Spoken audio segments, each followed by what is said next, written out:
여러분 코로나가 이제 막바지에 이르렀기를 바라고 그러고 있는데 여러분 건강히 잘 지내고 계십니까? 예, 건강히 잘 몸과 마음이 건강하고 계십니까?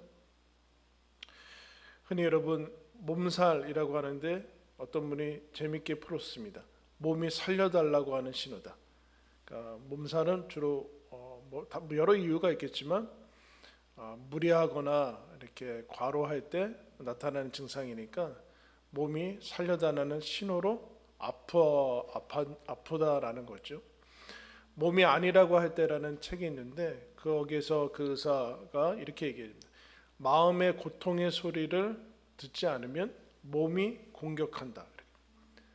마음의 소리를 귀담아 듣지 않을 때 몸으로 말한다라는 그 얘기를 이제 하고 있습니다. 여러분 8장은 예수님의 치유 기적의 소리가 나오는데 세 가지가 나오고 있죠. 첫 번째는 나병 환자가 나왔고 두 번째는 중풍병자가 나왔고 오늘 우리가 읽었듯이 베드로의 장모의 이야기가 나오고 있습니다. 첫 번째 보면은 나병 환자, 여러분 이스라엘 진영 밖으로 격리돼서 이제 아예 추방당해서 살아가는 사람이 나오고 있죠. 사각지대가 이제 붙고 중풍병자는 중풍병에보다는 이방인, 그것도 하인, 노예죠. 이방인의 하인으로 살아가는 사람이 병들었던 또 하나의 사각지대 같은 이스라엘 진영 밖에뿐만 아니라 이스라엘에게 있어서 이방인이고 또 하층민으로 살아가는 사람이 나옵니다. 근데 여러분 갑자기 베드로 장모의 열병은 뭐예요? 열은 무섭죠, 여러분. 사실 아이들 키울 때 열 나면 이거 빨리 잡아야 되죠. 우리 코로나 때 지금 들어오면서도 여러분 체온계랑 이렇게 붙어 있는데 그때 열 나면 어땠어요? 공포스러웠죠. 예전 같으면 해열제 먹고 그럴 텐데 코로나 아니야? 왜 놀랐어요? 코로나가 어디로 연결을 시켜서 그래요?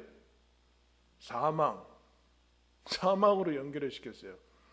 코로나는 그냥 아프다 이런 게 아니라 코로나는 알지 못하는 전 세계적인 것에서 사망까지 우리가 연결을 시키니까 체온이 올라가면은 열이 나면 위험하죠. 근데 여기서는 앞에는 나병, 중풍병, 온몸 마비들, 열병 이건 좀 약한 것 같은 그런 느낌이 듭니다. 왜 나왔을까? 이 기사는 뭐하러 나왔을까? 더 중요한 것이 나왔을 것 같은데 여러분 얘기했지만 나병 환자는 격리돼 그 사각지대에 있는 사람이고 중풍, 이방, 하인, 노예 이 사람도 어떤 사각지대, 어떤 진영 밖에 있는 사람이죠. 근데 여러분 우리에게 늘 놓치고 있고 소홀히 되고 있는 사각지대는 어디입니까? 집안이에요. 집안은 우리가 소홀히 여기고 무관심하기 아주 쉬운 사각지대가 오늘 나오고 있는 것을 봅니다. 여러분 어때요? 집에서 잘해요? 아니면 밖에서만 잘해요? 예수님이 나병 환자, 중풍병자 완전히 그 불치병의 사람들만 챙기는 사람이요. 거사와 거시적이고 아주 하나님 나라의 거창한 위대한 운동을 하느냐고 제자들은 별로 신경 쓰지 않는 사람입니까?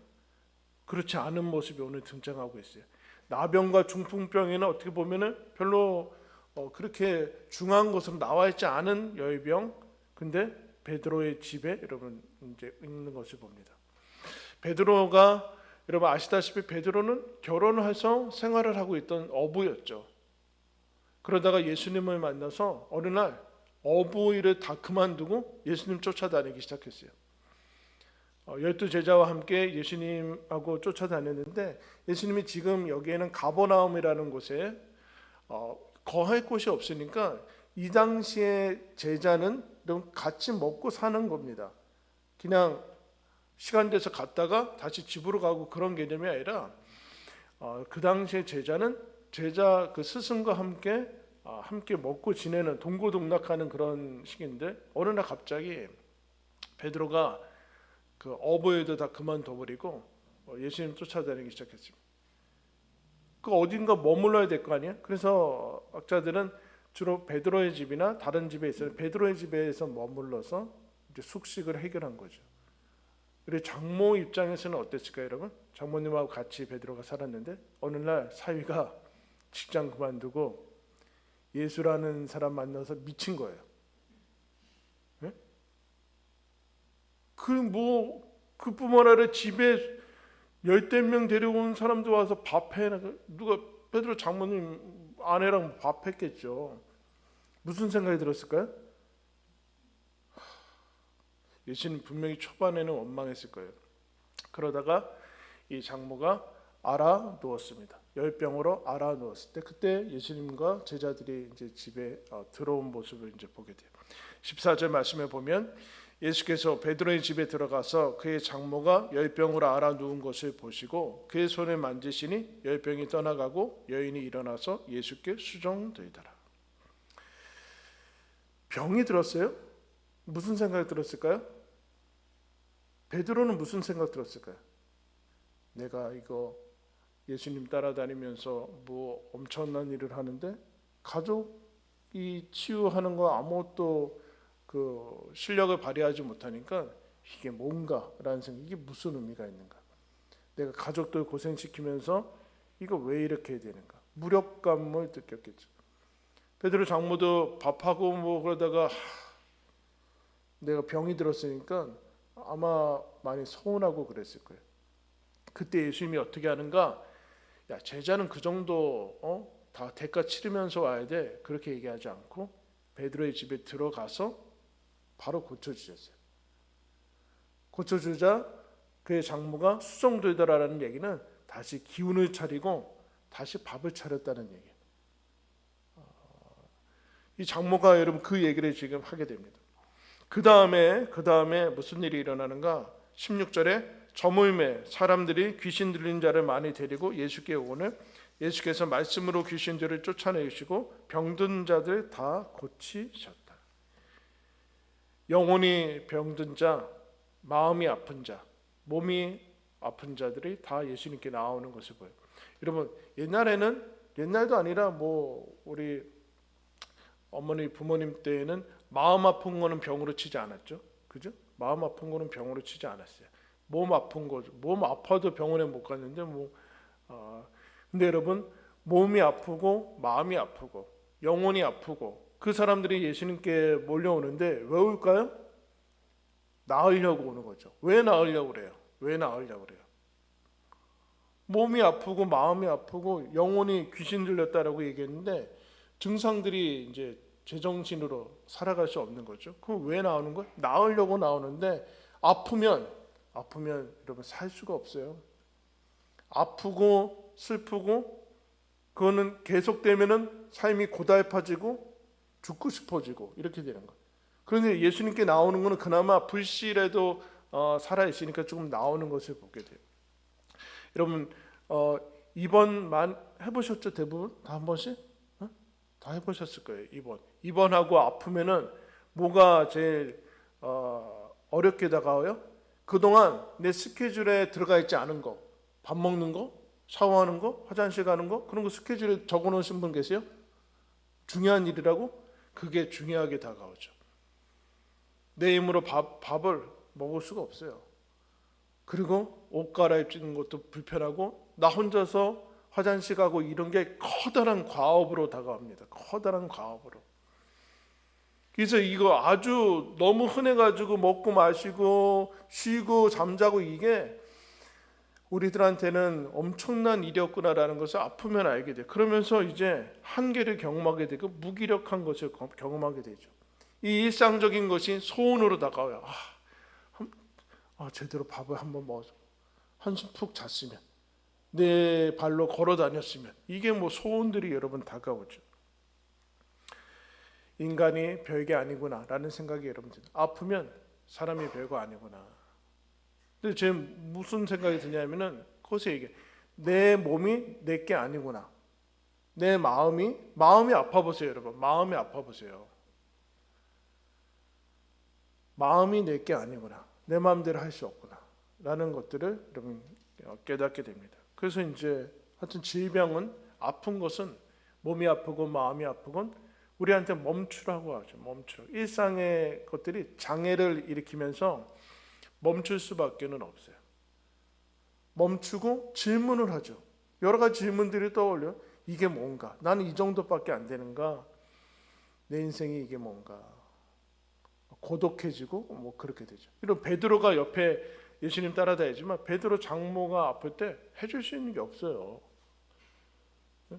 아파서 뭐 옆에서 대신 아파줄 거예요? 어떻게 할 거예요? 대신 아파줄 수가 없어요. 그냥 그래요. 묻게 되죠. 생각하게 돼요. 그동안에 생각하지 않은 것들 생각하게 되죠. 중요한 게 뭐고 중요하지 않은 게 뭐고,